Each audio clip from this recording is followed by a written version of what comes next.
साथियों, पंकज कलकुड़िया चैनल में आप सभी दर्शकों का हार्दिक स्वागत है। मेरे साथियों, 13 अप्रैल 2021 दिन मंगलवार से हिंदू धर्म, हिंदू मान्यता, हिंदू सभ्यता के अनुसार नए वर्ष का आगमन हो रहा है, जो कि विक्रमी संवत्सर 2078 होगा। साथियों, हर संवत्सर का अपना एक नाम होता है।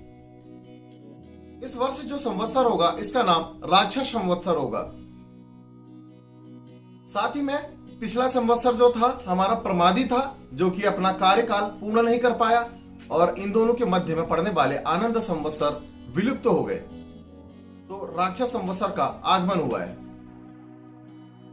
राक्षस संवत्सर के अंदर जनता में, देश में क्रूरता काफी हावी होती है, क्योंकि एक राक्षस वाले माइंड से ही लोग चलते हैं।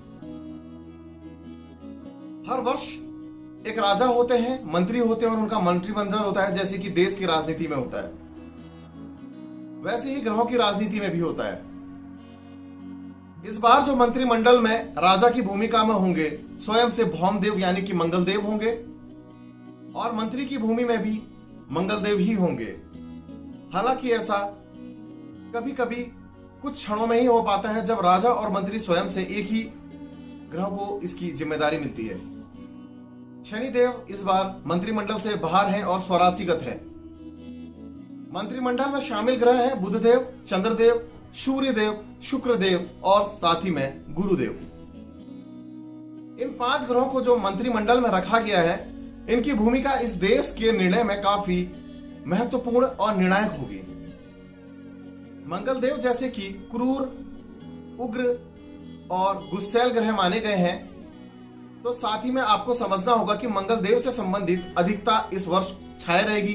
लाइक चिकित्सा के क्षेत्र में बहुत ज्यादा नई चीजें इजाद होगी, और साथ ही में मंगलदेव जो है वह सेना के वर्दी वाली जॉब के कारक भी हैं, तो सेना का प्रभुत्व इस वर्ष बढ़ जाएगा।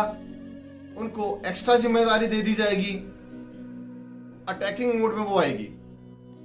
साथ ही में साथियों, यहां पर अगर हम देखें, जमीनों के दामों में काफी वृद्धि हो जाएगी। लोग जमीनों के लिए एक दूसरे से झगड़ा भी करने लगेंगे, तो प्रॉपर्टी सेक्टर बूम करेगा। साथियों, अब बात कर लेते हैं मंत्रिमंडल की। पहले जो मंत्री है वह बुधदेव है, सेना नायक की भूमिका में है। कृषि उत्पादन क्षेत्र के लिए अग्रणी और फार्मा के लिए अग्रणी। तो फार्मा सेक्टर यानी कि दवाई के लिए और कृषि सेक्टर बहुत अच्छा बूम करेगा। रबी की फसल काफी अच्छी होगी। साथियों, दूसरे देवता जो चंद्रदेव है, यानी कि शोध के कारक और जल के कारक हैं, इन्हें यहां पर को इस बार फलेश और मेघेश की भूमिका दी गई है। मेघेश चंद्रमा का होने का अर्थ होता है कि इस बार जल की अधिकता, वर्षा अधिक होगी पर अनियमितता के साथ होगी। जब लोग सोचेंगे कि वर्षा होने का समय है, नहीं होगी। जब वर्षा का समय निकल जाएगा तो वर्षा होगी। तो ऐसे में बाढ़ के हालात भी बनते हैं।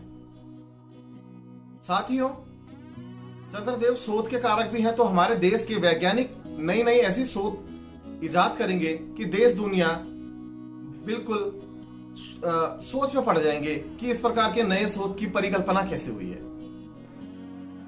फलेश भी साथ में हमारे चंद्रदेव ही है, तो जल और इससे संबंधित जो बीमारियां होती है उसमें कमी बनी रहेगी।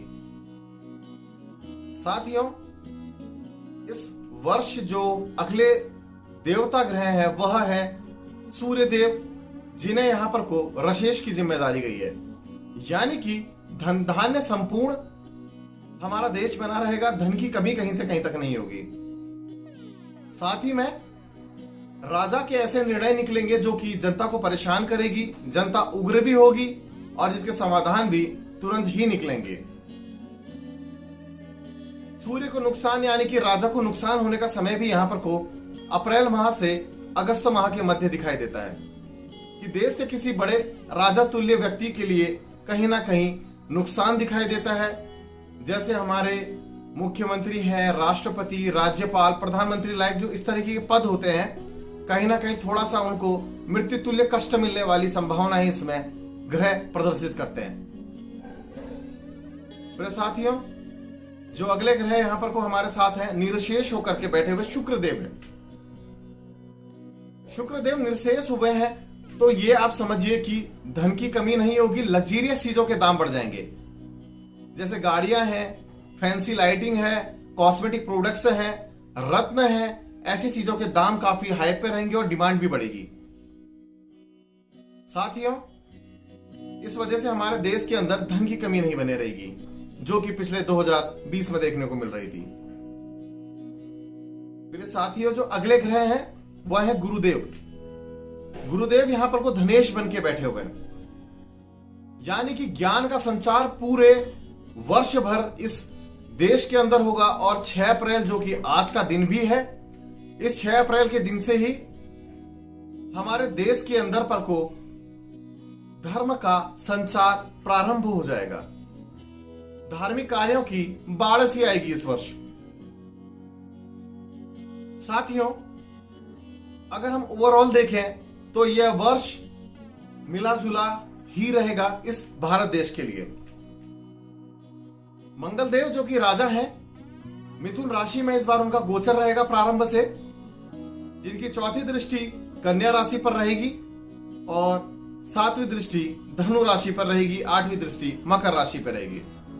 मकर राशि हालांकि उच्च की राशि बनाती है मंगल के लिए, शनिदेव की राशि है, पर इस बार विस्फोटक कारक होंगी। तो सेना का बाहरी देशों से, बाहरी राज्यों से हमला करने वाले लोगों के लिए बहुत मुंह तोड़ जवाब मिलने वाला है। धन्यवाद और जय श्री राम।